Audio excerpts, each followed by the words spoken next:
Hey everyone, welcome back. Getting can't connect to servers, check your internet connection. In Atlas Earth, even though your internet is working fine, this is the single most reported Atlas issue. Here's how to fix it. First, go to your settings app and then toggle airplane mode on. Wait for about 15 seconds, then turn it back off completely.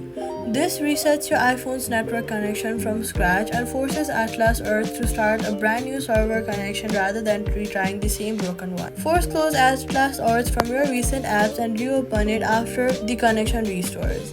If it still can't connect, go to your settings, general, scroll down to VPN and device management and make sure that no VPN is active since Atlas Earth server's connection frequently fails when you route it through a VPN address. If you have a VPN app installed, open it directly and make sure it is disconnected, not just paused. If the error persists even after all of that, it may be a server-side issue on Atlas Reality end. Force close the app completely and check back in 20 to 30 minutes since most Atlas servers outages resolve on their own within an hour. So all you've got to do is turn airplane mode on, turn off any VPN, force close and reopen the server connection will restore, and that's it. Subscribe for more Atlas Earth fixes.